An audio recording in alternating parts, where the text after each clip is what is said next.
आप ध्यान दीजिए बोर्ड की तरफ। हमने लास्ट क्लास में क्या पढ़ा था, देखो बेटा, लास्ट क्लास में हमने परफेक्ट स्क्वायर मेथड या कंप्लीटिंग द स्क्वायर ये वाला टॉपिक कवर किया था। तो ये टॉपिक जो कवर किया था इम्पोर्टेंट टॉपिक है, इसके कुछ और क्वेश्चन लगाते हैं। जिस बच्चे को इस टॉपिक में डाउट हो तो वो एक कंफर्म जरूर करें, मैसेज करें, उसके डाउट क्लियर करेंगे, ठीक है। देखो अब हम एक एग्जाम्पल नंबर 8 लेते हैं। एग्जाम्पल नंबर 8 मैंने लास्ट क्लास में शायद करवाया कि नहीं करवाया। एग्जाम्पल नंबर 8 क्या मैंने करवा दिया था, आप कंफर्म करें। नहीं करवाया हम करते हैं एग्जाम्पल नंबर 8।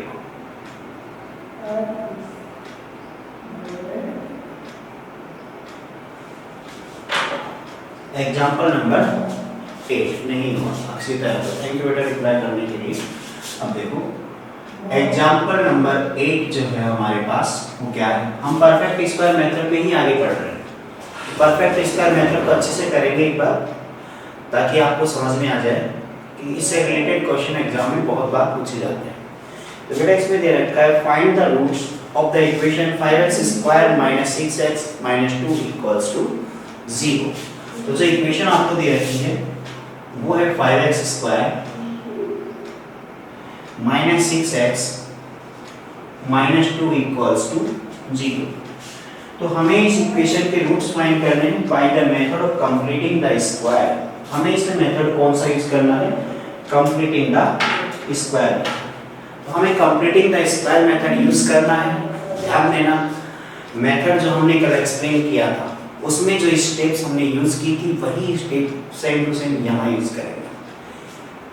कल जो हमने मेथड यूज किया था उस मेथड में फर्स्ट पार्ट क्या था, सबसे पहले स्टार्टिंग में हमने क्या पढ़ा था। तो बेटा देखो स्टार्टिंग में हमने उसमें देखा था सबसे पहले कि जो भी आपको इक्वेशन मिले, जो भी क्वाड्रेटिक हमें मिलती है उस क्वाड्रेटिक में हमारे पास जो a होता है वो कितना होना चाहिए, 1। आप उसको a बोलो या फिर आप बोलो उसको कोफिशिएंट ऑफ x स्क्वायर, या तो आप उसको a बोले या फिर कोफिशिएंट ऑफ x स्क्वायर, दोनों बिल्कुल सेम है।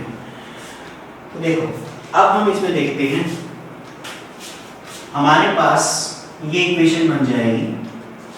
अब देखो यहाँ 1 करने के लिए हमें इस पूरी इक्वेशन को डिवाइड करना पड़ेगा किससे, 5 से। तो जब हम इस पूरी इक्वेशन को 5 से डिवाइड करेंगे तो हमारे पास आ जाएगा x square minus 6 by 5x minus 2 by 5 equals to 0। तो ये हमारे पास इक्वेशन आ गई, ठीक है।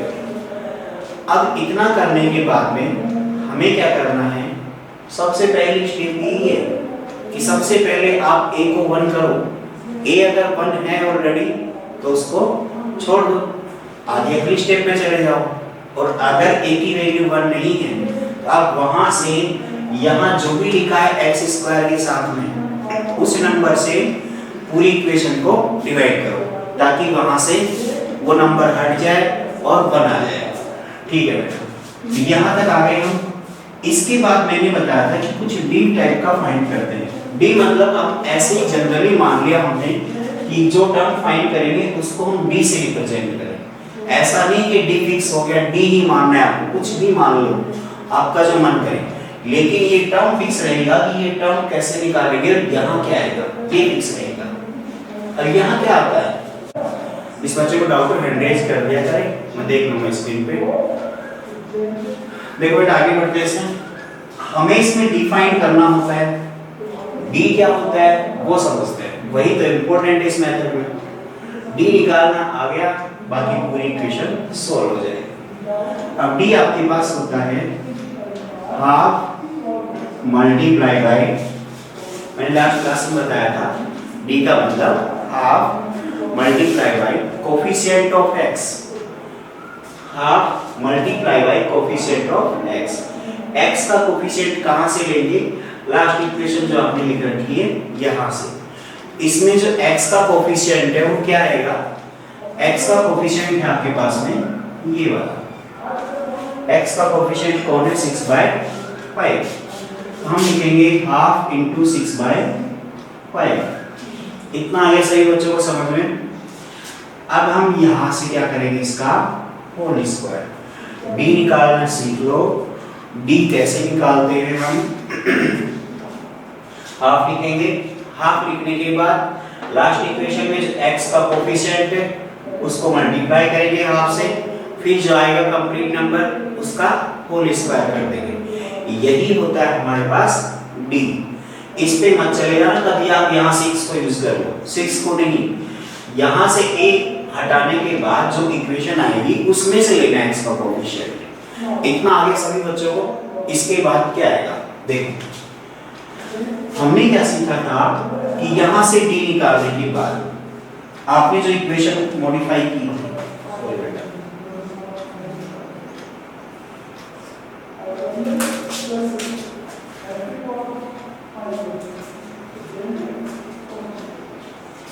यहां से इक्वेशन थी आपकी x² माइनस 6/5x।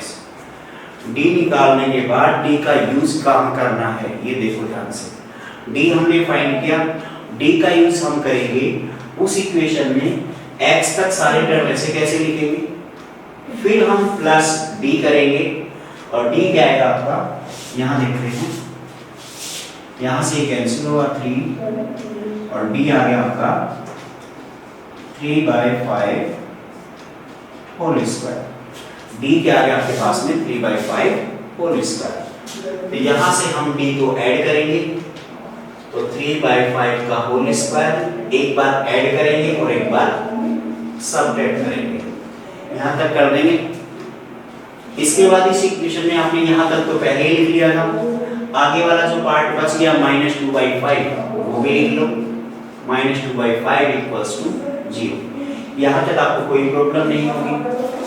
इसके बाद हम क्या करते हैं, यहाँ से लेकर यहाँ तक इस वाले पार्ट को हम क्या लिखेंगे, कल भी बताया था मैंने, a - b का होल स्क्वायर, a - b का होल स्क्वायर क्या होता है, a² - 2ab + b², यही होता है। अगर हम यहाँ देखें इस क्वेश्चन में, अगर मैं a को लेता हूँ x और b को लेता हूँ 3/5, x - 3/5 का होल स्क्वायर क्या होता है, x² - 2x 3/5 + b²। देखो बेटा ध्यान से, यहाँ जो मैंने एक्सप्लेनेशन लिखी है इसको समझो। ये जो पार्ट है ये पार्ट वही है जो यहाँ लिखा हुआ है, x² माइनस 3 × 2 6 हो गया, तो 6x/5 वही है ऊपर, प्लस 3/5 का होल स्क्वायर, ये कंप्लीट टर्म हो गया।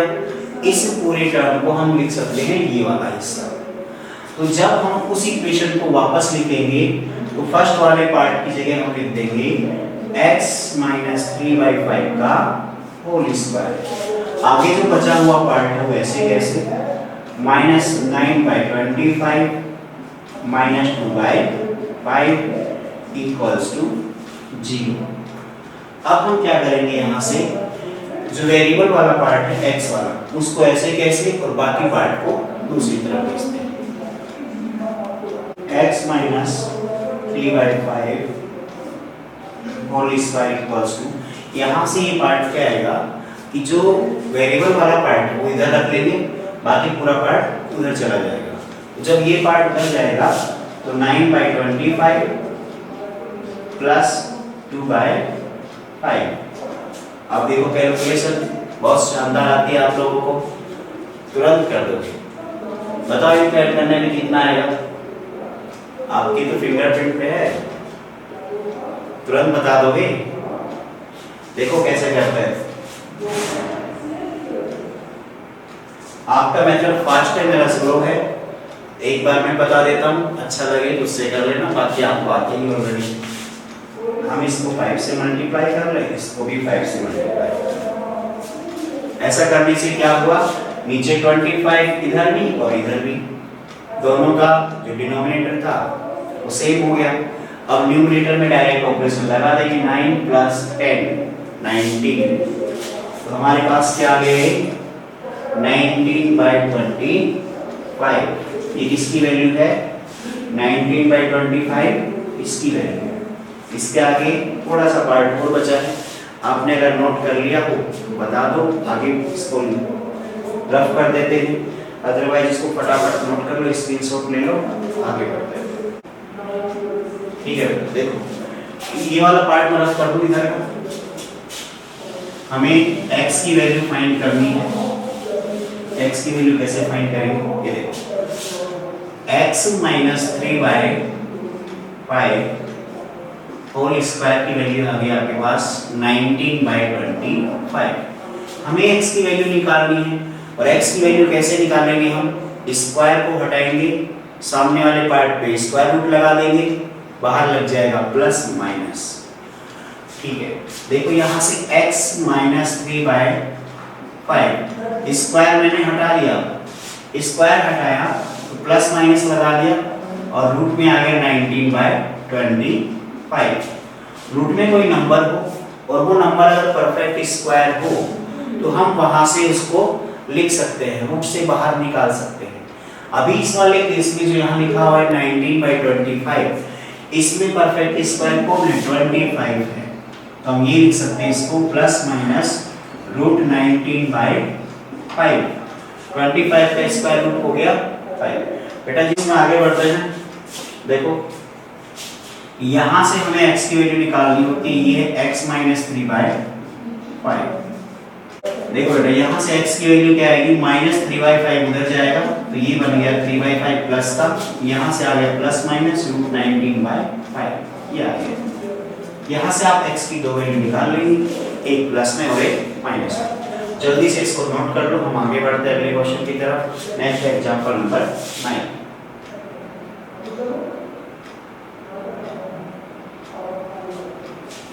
इसके जो डबल आंसर है, जिस बच्चे को नहीं निकालने आते हैं बता दे, मैं उसको बता देता हूं। इसके जो दो आंसर आप निकालते हो उसको निकालने का तरीका है, एक तो आ गया आपका 3/5 प्लस √19/5। एक बार आप प्लस का सिंबल यूज करेंगे और एक बार माइनस का करेंगे, जैसे x = 3/5 माइनस √19/5। तो ये आपके पास दो आंसर हो जाते हैं। एक आंसर हो गया x = यहाँ एलसीएम लेके 5, तो ये आ गया आपका 3 प्लस √19, और एक यहाँ आ गया, यहाँ भी एलसीएम 5 लेके तो 3 माइनस √19।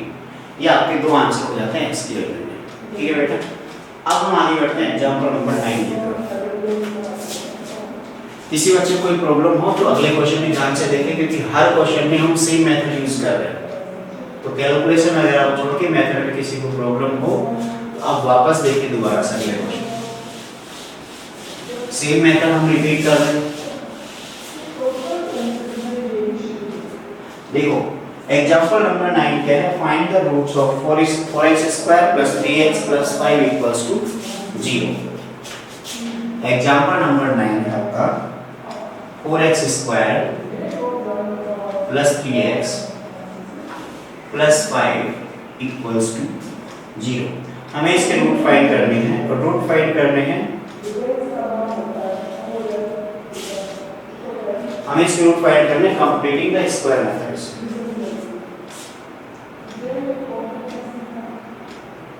देखो बेटा कैसे करते हैं,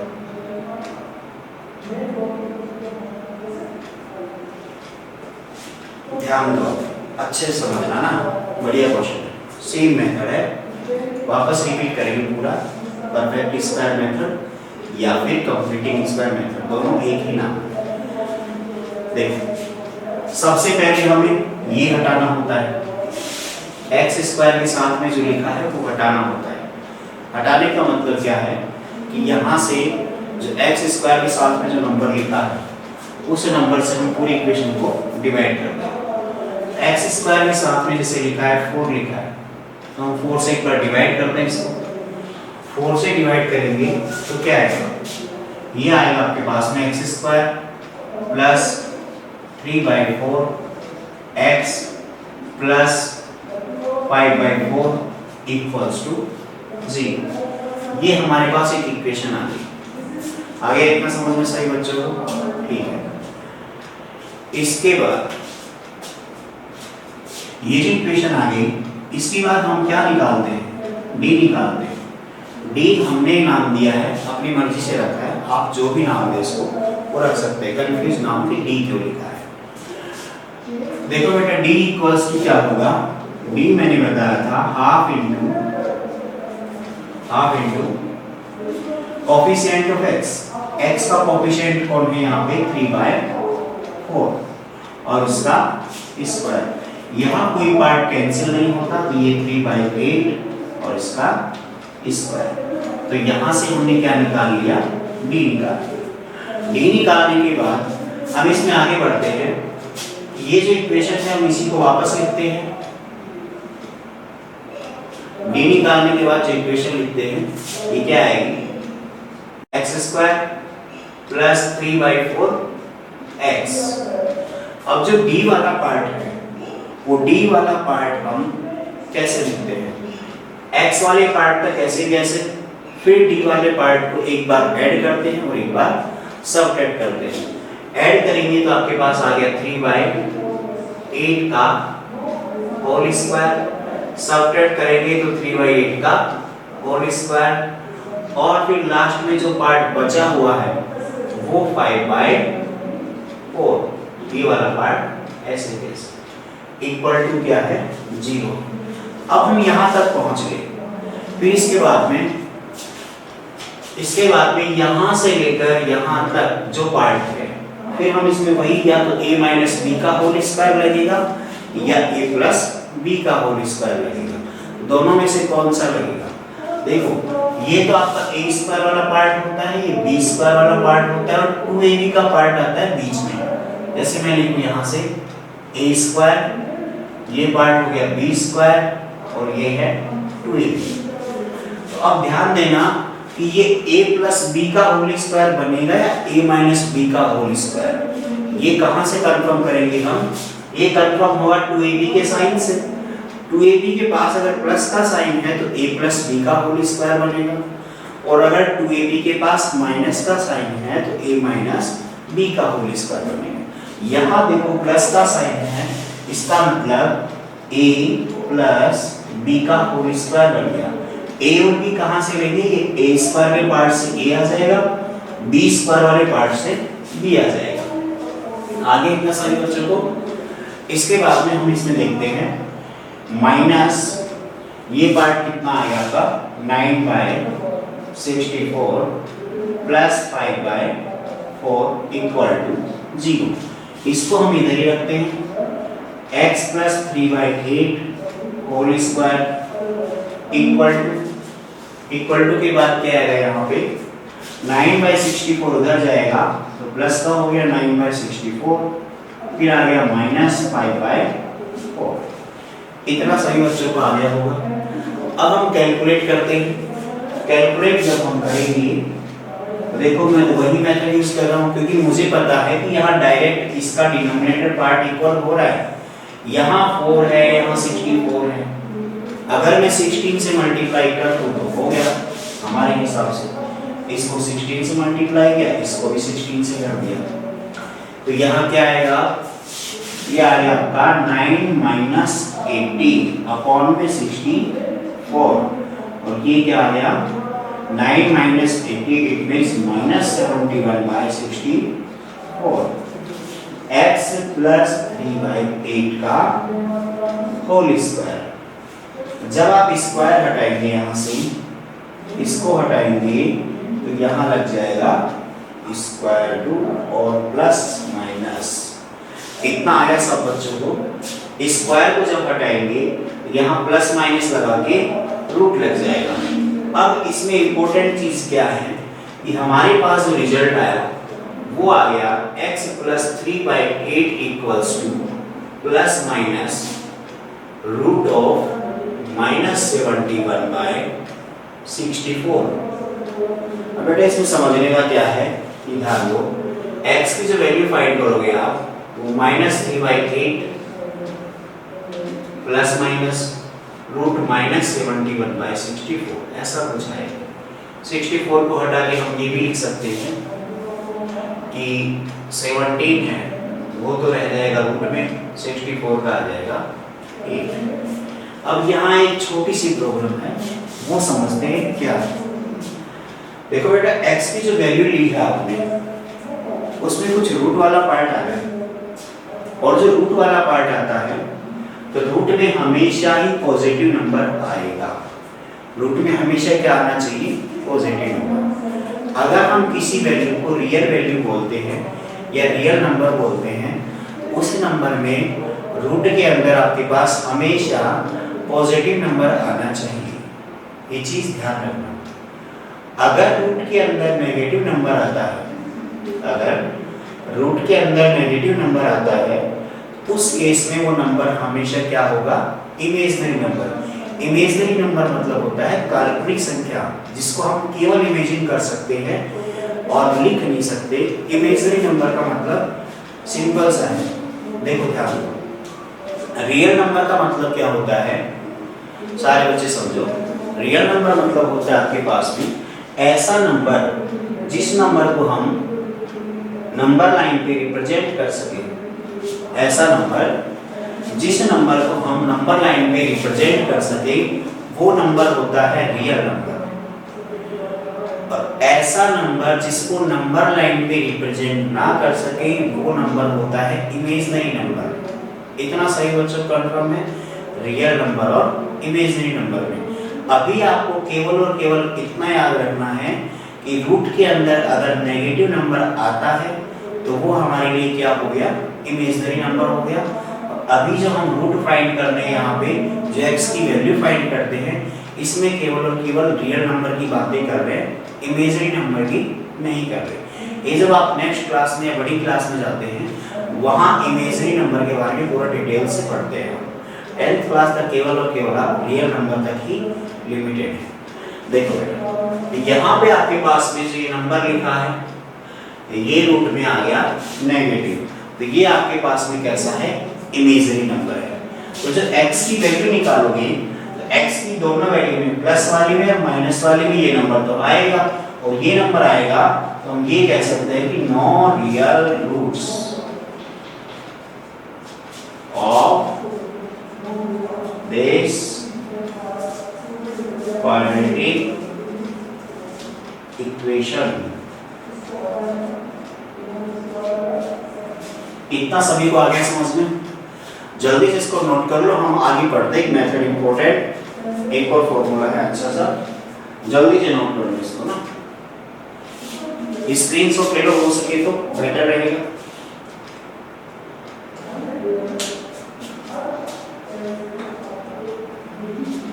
नोट कर लिया हो? इन्फॉर्म करो, फटाफट आगे बढ़ते रहो। स्क्रीनशॉट ले लिया ज्यादा बेटर है, बाद में इसको नोट कर लेना। तो आपके पास जो टाइम बचा है इसके अकॉर्डिंग हम एक फॉर्मूला पढ़ते हैं, ध्यान से समझना। अगला टॉपिक हमारा वही है, हमने पढ़ा factorisation method, completing square method. Next हम पढ़ने जा रहे हैं क्वाड्रेटिक फॉर्मूला, ध्यान से समझना। अगला टॉपिक हम पढ़ने जा रहे हैं क्वाड्रेटिक फॉर्मूला। अगर आपको परफेक्ट स्क्वायर मेथड या कंप्लीटिंग स्क्वायर मेथड समझ में आ गया है, अगला जो टॉपिक है वो भी मान लो आपको आ गया। क्वाड्रेटिक फॉर्मूला यही पढ़ रहे हैं। क्वाड्रेटिक फॉर्मूला क्या होता है, कैसे निकालेंगे? देखो बच्चों ध्यान से सुनो। क्वाड्रेटिक फॉर्मूला निकालने का मेथड है परफेक्ट स्क्वायर मेथड, मतलब कंप्लीटिंग स्क्वायर मेथड जो है उसी मेथड से हम क्वाड्रेटिक फॉर्मूला फाइंड करते हैं। देखते हैं ध्यान से, बोर्ड पे ध्यान रखना, ठीक है? देखो हमारे पास सबसे पहले गिवन होती है इक्वेशन ax² + bx + c = 0। यहाँ तक किसी बच्चे को कोई भी डाउट नहीं होगा। इसके बाद में हम इसमें क्या करते हैं, सबसे पहले x² का जो कोफिशिएंट है वो 1 करते हैं। x² के साथ में जो लिखा होता है उससे हम डिवाइड करते हैं पूरी इक्वेशन को। तो पूरी इक्वेशन को जब हम डिवाइड करेंगे तो हमारे पास आएगा x² + b/a × x + c/a = 0। यहाँ तक हमने इक्वेशन मॉडिफाई कर लिया। इसके बाद हम निकालते हैं d, और d निकालने का तरीका हमारा क्या है, half into coefficient of x का होल स्क्वायर। तो यहाँ से हमारे पास आ गया b/2a का होल स्क्वायर। b/2a का जब हमने होल स्क्वायर निकाला या हमने d फाइंड कर लिया, d फाइंड करने के बाद इस इक्वेशन को वापस लिखते हैं। तो ये आ गया x² प्लस b/a x। यहाँ तक आ गया आप लोगों को समझ में। इसके बाद हम क्या करते हैं, इसमें जो b फाइंड किया है इसको ऐड करते हैं, b/2a का होल स्क्वायर ऐड करते हैं और सब्ट्रैक्ट करते हैं। दोनों पार्ट हमने किए इसमें। फिर लास्ट में जो बचा हुआ है c/a, इसको भी इसके आगे नोट कर देते हैं। फिर इसके बाद में यहाँ से लेकर यहाँ तक ये पार्ट बन गया आपका x प्लस b/2a का होल स्क्वायर, और आगे जो बचा हुआ है उस दोनों को उधर भेज देते हैं। तो वो माइनस वाला पार्ट तो प्लस का हो गया, b²/4a², और ये c वाला पार्ट नेगेटिव हो गया, -c/a। अब हम इस वाले पार्ट का अगर हम एलसीएम लेंगे तो ये आ गया 4a², यहाँ b² ऐसे कैसे, ये आ गया -4ac, और ये हो गया आपके पास x प्लस b/2a का होल स्क्वायर। जब यहाँ से हम होल स्क्वायर को हटाएंगे, बेटा ध्यान दो, परफेक्ट स्क्वायर मेथड ही चल रहा है पूरा का पूरा, जिसके हमने बहुत सारे क्वेश्चन लगा दिए। b/2a का जब होल स्क्वायर हटाएंगे तो यहाँ से स्क्वायर हटेगा, प्लस माइनस लग जाएगा और रूट लग जाएगा b² - 4ac के, और नीचे जो पार्ट है 4a², इसके लिए हम क्या लगा देंगे, रूट लगा देंगे। तो यहाँ से जो हमें रिजल्ट मिलेगा, यहाँ से हमें मिल गया x plus b/2a is equals to plus minus root b² - 4ac upon में 2a, क्योंकि 4a² का स्क्वायर रूट क्या होता है, 2a होता है। यहाँ से जब x की वैल्यू निकालेंगे तो वो आ गई -b/2a, ये वाला पार्ट इधर शिफ्ट हो गया, plus minus root b² - 4ac upon 2a। तो हम इन दोनों पार्ट में देखते हैं, लास्ट में जो हमें मिले हैं, इन दोनों के डिनोमिनेटर पार्ट बिल्कुल सेम है। अगर इनके डिनोमिनेटर पार्ट बिल्कुल सेम है तो हम इसका एलसीएम लेंगे। एलसीएम हमारे पास वही आ गया 2a, और इसमें बच गया इस वाला पार्ट का -b plus minus root b² - 4ac। यही हमारे पास क्या होता है, क्वाड्रेटिक फॉर्मूला। जो हमारा लास्ट रिजल्ट हमें मिला है, यही होता है हमारे पास क्वाड्रेटिक फॉर्मूला। बेटा लास्ट में जब हमें x की वैल्यू मिली है, x की वैल्यू से हम x की दोनों वैल्यू निकाल सकते हैं। एक वैल्यू प्लस साइन यूज करने पे आएगी और दूसरी वैल्यू आएगी माइनस साइन यूज करने पे। और a b c की वैल्यू कहाँ से लेंगे, जो स्टार्टिंग में आपको क्वेश्चन मिलेगा उसमें x² का कोफिशिएंट a होता है, x का कोफिशिएंट b होता है, कांस्टेंट टर्म c होता है। तीनों वैल्यू को हम यहाँ पुट करेंगे तो हमें x की वैल्यू मिल जाएगी। ये आपका जो मेथड है, ये है क्वाड्रेटिक फॉर्मूले से रूट्स फाइंड करना। अब आप इसको एक बार नोट कर ले फटाफट, टाइम कम है, 1 मिनट का टाइम बचा हुआ है। स्क्रीनशॉट ले ले तो ज़्यादा बेहतर रहेगा, क्योंकि वीडियो ऑफ हो सकती है। फास्टली इसको नोट करें या फिर स्क्रीनशॉट ले लें। स्क्रीनशॉट जिसको लेना आता है वो ज़्यादा बेटर है, बाद में आप लिख लेना।